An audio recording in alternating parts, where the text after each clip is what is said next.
శ్రీమాత్రే నమః. తిరుపతి కొండ కింద ముంతాజ్ హోటల్ కట్టారు. మన సన్యాసులు సాధువులు ఈ హిందూ సంస్థలు అందరూ గొడవ పెడితే పేరు మారుస్తాము, ఆ హోటల్ తీయము అన్నారు. రాయచోటిలో వీరభద్రుడు సంబరం జరుగుతున్నప్పుడు హిందువుల మీద దాడి జరిగింది. ఇలా ఎక్కడ చూడండి ఉత్సవాలు హిందువులు జరుగుతున్నా హిందువులే సరిపెట్టుకోవాలి, హిందువులు మాట్లాడకూడదు. హిందువులకి సంబంధించి దేవాలయాలను కూడా కూలగొట్టేస్తారు. తెలంగాణలో ఎన్ని హిందూ దేవాలయాలను నేలమట్టం చేసేసారు. మొన్న కూడా పెద్దమ్మ తల్లి ఆలయాన్ని కూల్చేశారు కదా.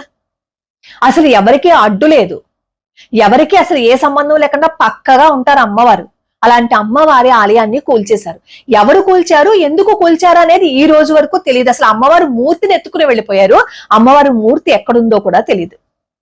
ఇలా ప్రతి చోట అమ్మవారి ఆలయాలు, హిందూ దేవాలయాలు టార్గెట్.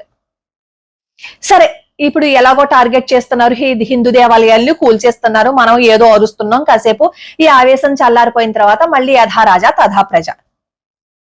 ఇప్పుడు కొత్త విషయం ఏంటంటే, మనకి ఒక ఊరు పేరు చెప్పంగానే అక్కడ క్షేత్ర మహత్యం గుర్తుకొచ్చేస్తుంది కదా.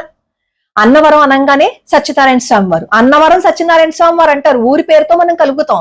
సింహాచలం అప్పన్న, అరసవల్లి సూర్యనారాయణ స్వామి వారు, తిరుమల తిరుపతి వెంకటేశ్వర స్వామి వారు, ఇలాగే కదా ఊరి పేరుతో ఆ దేవుణ్ణి కలుపుతాం.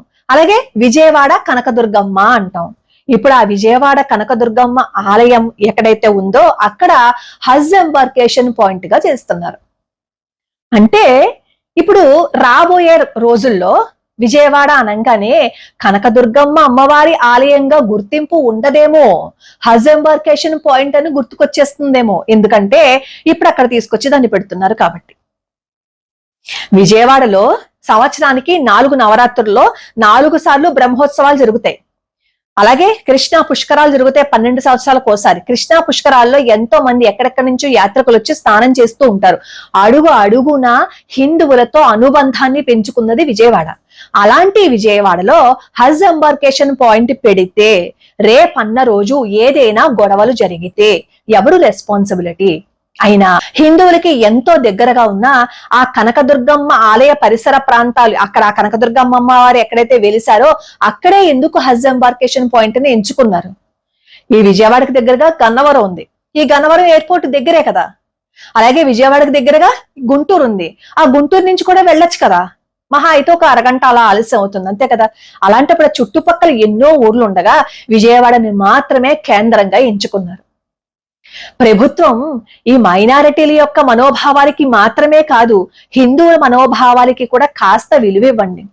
ఈ దేవాలయాలను కూల్చేసినవి తిరిగి కట్టరు, హిందువుల మనోభావాలు దెబ్బ తినేసినా వాటి గురించి మీరు మాట్లాడరు, హిందూ దేవాలయాల గురించి అసలు పరిరక్షణ గురించి అసలు అవసరమే లేదు.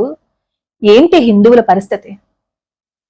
మళ్ళీ 1000 సంవత్సరాలు వెనక్కి మనం వెళ్ళిపోతున్నామా అని అనిపిస్తోంది. 1000 సంవత్సరాల క్రితం ఎలా అయితే మన వాళ్ళు పరాయి వాళ్ళు దాడి చేశారో ఇప్పుడు కూడా మన వాళ్ళు పరాయి వాళ్ళు దాడి చేస్తున్నారు. హిందువులు గొంతెత్తి ఇప్పుడు విజయవాడలో ఏదైతే హజ్ ఎంబార్కేషన్ పాయింట్ గా గుర్తిస్తున్నారో దాన్ని ఆ పక్క ఊర్లో ఎక్కడైనా ఇవ్వచ్చు అని చెప్పి ముఖ్యమంత్రి గారికి మనం వినతి పత్రాన్ని మనం పెట్టుకుంటే వాళ్ళు ఏవైనా అంగీకరిస్తారేమో. ప్రభుత్వం ఖచ్చితంగా దీని గురించి ఆలోచన చెయ్యాలి. హిందువుల మనోభావాలు దెబ్బతీసే విధంగా దయచేసి ప్రయత్నించకండి. దీని గురించి సాదినేని యామిని శర్మ గారు ఏం మాట్లాడారో ఒకసారి వినండి. శ్రీమాత్రే నమః. వందే మాతరం. ఈరోజు ఉదయం ఒక ప్రముఖ పత్రికలో ఒక వార్త వచ్చింది. ఆంధ్రప్రదేశ్ ప్రభుత్వం విజయవాడలో హజ్ యాత్రికుల కోసం ఆ లాజిస్టిక్ సెంటర్ లాగా ఎంబార్కేషన్ పాయింట్ లాగా విజయవాడని మళ్ళీ రీడిజిగ్నేట్ చేసింది అనేసి. దీని తర్వాత నాకు చాలా మంది కాల్స్ చేయడము, హిందూ సంస్థలు కానీ హిందువులు కానీ మాట్లాడడం కూడా జరిగింది. ఆ సందర్భంలోనే నా వ్యక్తిగత అభిప్రాయం మరియు వారందరి అభిప్రాయాన్ని నేను మీ ముందుకు తీసుకుని వస్తున్నాను. ఖచ్చితంగా ప్రతి హిందూ కూడా దీని గురించి ఆలోచించాల్సినటువంటి అవసరం ఉందని మేమందరం భావిస్తున్నాం. ఇంద్రకీలాద్రి అంటే విజయవాడలో ఉన్నటువంటి ఇంద్రకీలాద్రి సాక్షాత్తు మనందరికీ తెలిసిందే. ఇంద్రుడు ఈ కొండపైన తపస్సు చేస్తే అమ్మవారు స్వయంభులాగా వెలిసింది ఆయన తపస్సుకు మెచ్చి. ఒక పక్కన కృష్ణానది ఉంది. ఇది ఎన్నో యుగాల ముందు నుంచి కూడా ఉన్నట్టుగా మనకు తెలుస్తోంది. సో ఇంతటి యుగాల నుండి ఉన్నటువంటి చరిత్ర కలిగిన ఇంద్రకీలాద్రి ఉన్నటువంటి విజయవాడని అత్యద్భుతమైనటువంటి ఆధ్యాత్మిక క్షేత్రంలాగా విరాజిల్లాల్సింది పోయి ఇప్పుడు సెక్యులర్ అనేది ఒక పదంలాగా, అంటే అన్ని మతాలకి చెందినటువంటి కేంద్రంలాగా, అన్ని మతాల వారు ఉండొచ్చు ఈ భారతదేశంలో, ఎక్కడైనా ఉండొచ్చు, ఉండడానికి ఏమి ఇబ్బంది లేదు. వారి వారి ఆచారాల ప్రకారం వారి ప్రార్థన కూడా చేసుకోవచ్చు. విషయం ఏంటంటే ఇంతటి యుగాల నుండి చరిత్ర కలిగినటువంటి ప్రాశస్త్యాన్ని కలిగినటువంటి ఒక సేక్రెడ్ అంటే ఎంతో పవిత్రమైనటువంటి పుణ్యక్షేత్రం. అది కేవలం కొండ కాదు, అది ఒక మన సజీవంగా ఉన్నటువంటి సనాతన ధర్మానికి ఒక నిదర్శనం. అది అటువంటి పుణ్యక్షేత్రాన్ని మరింత ధార్మికంగా అభివృద్ధి చేయాల్సిన స్థానంలో ఇప్పటికీ మనం చూసాము, గుణదల కాస్త ఒక క్రైస్తవ క్షేత్రం లాగా మారిపోయింది. అంటే దాదాపు సగం విజయవాడ అటు వెళ్ళిపోయింది. ఇప్పటికీ మనం చూస్తున్నాం, దుర్గగుడి కిందంతా చుట్టుపక్కలంతా కూడా ఎన్నో మసీదులు వచ్చాయి, చర్చిలు వచ్చాయి, అక్కడ ఉన్నటువంటి దేవాలయాలు తొలగింపబడ్డాయి. ఇప్పుడు ఈ హజ్, ఈ లాజిస్టిక్స్ ఎంబార్కేషన్ పాయింట్ లాగా చేయడం ద్వారా అమ్మవారి మరి ఇప్పుడు కొండపైకి మాత్రమే, అంటే కొండ మీదకి మాత్రమే అమ్మవారి యొక్క ప్రాశస్త్యము అక్కడికే లిమిట్ చేయబడుతుంది అన్నట్టుగా ఆవేదన వ్యక్తం చేస్తూ ఉన్నాం. ఎందుకంటే ఇప్పటికే వారు పెట్టేటటువంటి కింద వెళ్తున్నప్పుడు ఆ మైకుల ద్వారా అనుకోండి, రకరకాల శబ్దాల ద్వారా అనుకోండి, హిందూ భక్తులకు కూడా ఇబ్బంది కలుగుతూనే ఉంది. ఇప్పుడు ఉదాహరణకి మీరు అనుకోవచ్చు, అంటే వాళ్ళకి హజ్ యాత్రికులకు సంబంధించి గవర్నమెంట్ చేయకూడదనంటే నేను కానీ అంటే ఎవరు కాదనరేమో, ఎందుకంటే అది ప్రభుత్వం తీసుకుంటున్నటువంటి నిర్ణయం. కానీ ఇప్పటికే కొన్ని వేల సంవత్సరాల యుగాల నుంచి ఉన్నటువంటి ఆధ్యాత్మిక క్షేత్రంలాగా ఉన్నటువంటి విజయవాడని ఎందుకు సెలెక్ట్ చేసుకోవాలి అన్నదే ప్రశ్న. వేరే ఏ ఊర్లకైనా ఇచ్చుకోవచ్చు కదా, ఇంకెక్కడైనా పెట్టుకోవచ్చు కదా. అసలు ఇంకా చెప్పాలనంటే కొన్ని హిందూ సంస్థలు, కొన్ని హిందూవాదుల వాదన ఎలా ఉంది అంటే, వాదన కాదు వారి వాస్తవం, అది ఏ విధంగా ఉంది అని చెప్పానంటే, ఇప్పటికే ప్రభుత్వము సెక్యులర్ పేరుతోటి, అంటే లౌకికవాదం, మీ సెక్యులర్ సోషలిస్ట్ పదాలను కూడా మనం గుర్తు చేసుకోవాలి. రాజ్యాంగం రాసినప్పుడు 1950 నుంచి లేదు, 1950 నుంచి రాయబడలేదు, చేర్చబడలేదు. 1976లో ఎమర్జెన్సీ సమయంలో తన రాజకీయ భవిష్యత్తు కోసం, అధికారం కోసం అని చెప్పి ఇందిరాగాంధీ బలవంతంగా చూపించినటువంటి పదాలు. అని ఇక్కడ మనం ఇంకొక అంశం గుర్తుపెట్టుకోవాల్సింది ఏంటంటే, భారతదేశం ఇటువంటి రాజ్యాంగంలో బలవంతంగా ఎమర్జెన్సీ అప్పుడు చొప్పించబడినటువంటి పదాల వల్ల సెక్యులర్ అవ్వాలా, లేదా సోషలిస్ట్ అని చెప్పని వారు అనుకున్నట్టు అవ్వాలా.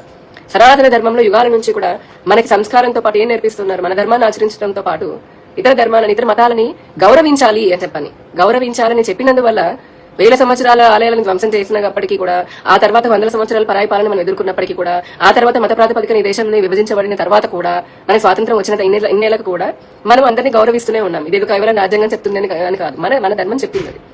కానీ దాన్ని ఆసరాగా చేసుకుని అదే లౌకికవాదం, అదే సెక్యులరిజం పేరుతోటి ఇతర వేరే కమ్యూనిటీ వారిని బుజ్జగించాలి, వారికి లబ్ధి చేకూర్చాలి అని చెప్పని మన సనాతన ధర్మాన్ని, అంటే ధర్మానికి, అలాగే ఇప్పుడు విజయవాడ లాంటి, ఇంద్రకీలాద్రి లాంటి పుణ్యక్షేత్రాల అస్తిత్వాన్ని నాశనం చేసే విధంగా ఏ ప్రభుత్వమైనా సరే చర్యలు తీసుకుంటే మటుకు సహించడము ఎంతవరకు భావ్యము అని చెప్పని కూడా ప్రశ్నలు ఎదురవుతూ ఉన్నాయి.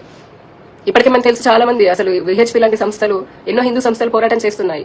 ప్రభుత్వం అధీనంలో కేవలం హిందూ దేవాలయాలు మాత్రమే ఎందుకున్నాయి, ఆ దేవాలయాల నుంచి వచ్చినటువంటి ఆదాయాన్ని ప్రభుత్వం తీసుకుని ఎందుకు ఇతర అవసరాలకి వాడుతుంది, వేరే లైక్ చర్చెస్ కానీ మసీదులు కానీ అవి ప్రభుత్వం ఎందుకు వాటి పెత్తనంలోకి, ఆధీనంలోకి తీసుకోలేదు.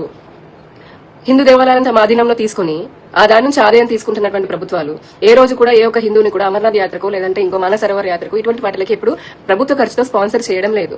కానీ ప్రజల సొమ్ముతో ట్యాక్సుల రూపంలో కట్టేటువంటి ప్రభుత్వానికి వచ్చే ఆదాయం ఏదైతే ఉందో దాన్ని తీసుకుని ఇతర మతాలని వారి మత ధార్మిక అవసరాల కోసం అని చెప్పని యాత్రలకి సబ్సిడీలు ఇచ్చి మరి దగ్గరుండి పంపించడం ఏమిటి, ఇది ఎటువంటి సెక్యులరిజం అని కూడా ప్రశ్నిస్తూనే ఉన్నారు. దీనిపైన పోరాటం కూడా చేస్తూనే ఉన్నారు.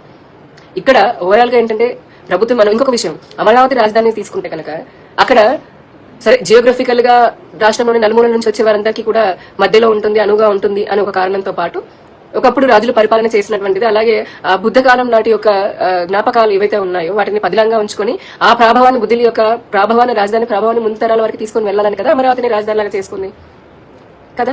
అటువంటి అంటే ఒక బుద్ధుల కాలం నాటిది, లేదంటే ఒక రాజధాని, రాజులు పరిపాలించినటువంటి రాజధానినే ముందుకు కొనసాగించాలి, దాని వైభవాన్ని ముందు తీసుకుని వెళ్ళాలి అని చెప్పి నేను అనుకున్న ప్రభుత్వాలు మరి ఇన్ని యుగాల నుండి, ఇన్ని వేల సంవత్సరాల నుండి ఉంటున్నటువంటి ఈ కనకదుర్గ అమ్మవారి, ఇంద్రకీలాద్రి యొక్క వైభవాన్ని, ప్రాశస్త్యాన్ని తగ్గించే విధంగా విజయవాడని సెక్యులరైజ్ చేయడం, ఇందా చెప్పినట్టు ఒక గుణదల కానివ్వండి, లేదా ఇప్పుడు రాబోయేటటువంటి హజ్ ఎంబార్కేషన్ పాయింట్ ద్వారా సెక్యులరైజ్ చేయడం ఎంతవరకు కరెక్ట్? అంటే ప్రభుత్వాలకి బాధ్యత లేదా ఇటువంటి పుణ్యక్షేత్రాలని పరిరక్షించాలి అని? ఎందుకంటే ఈ పుణ్యక్షేత్రాలు కేవలం ఆధ్యాత్మిక కేంద్రాలే కాదు, మన సివిలైజేషన్ కి హెరిటేజ్ అది. అంటే మన పారంపర్యంగా వస్తున్నటువంటి మన సనాతన ధర్మానికి ఉన్నటువంటి నిజమైన సాక్ష్యాలు. వీటిని పరిరక్షించాల్సినటువంటి బాధ్యత ప్రభుత్వాలపైన ఉన్నది అని కూడా వారు వ్యక్తపరుస్తూ ఉన్నారు. వారందరూ కూడా ప్రభుత్వాన్ని మరొకసారి తమ నిర్ణయాన్ని పునరాలోచించుకోవాలని కూడా విజ్ఞప్తి చేస్తున్నారు, అలాగే డిమాండ్ కూడా చేస్తూ ఉన్నారు. దీనిపైన ప్రభుత్వం మరి ఒకసారి పునరాలోచిస్తుంది అని ఒక వ్యక్తిగతంగా ఒక హిందువులాగా నేను కూడా డిమాండ్ చేస్తున్నాను, ఆకాంక్షిస్తున్నాను. ఏదేమైనప్పటికీ సరే, ఆంధ్ర రాష్ట్రంలో ఉన్నటువంటి ఇటువంటి ఎన్నో పుణ్యక్షేత్రాలు, ఎంతో ముందు నుంచి ఉన్నటువంటి పుణ్యక్షేత్రాల పరిరక్షణ ఖచ్చితంగా ప్రభుత్వాల బాధ్యతే, ఖచ్చితంగా ప్రభుత్వాల బాధ్యత. ఒకరిని అపీజ్మెంట్ చేయడం కోసం, ఒకరిని బుజ్జగింపు చేయడం కోసం, ఒకరికి లబ్ధి చేయడం కోసం మెజారిటీగా ఉన్నటువంటి హిందువుల యొక్క మనోభావాలను దెబ్బతీసేటటువంటి పరిస్థితి ఈ రాష్ట్రంలో ఉండకూడదు అనేది స్పష్టంగా అర్థమవుతున్నటువంటిది, విజ్ఞప్తి అది కూడా. ధన్యవాదాలు. భారత్ మాతకి జై. వందే మాతరం. విన్నారు కదా, ఇది మన పరిస్థితి.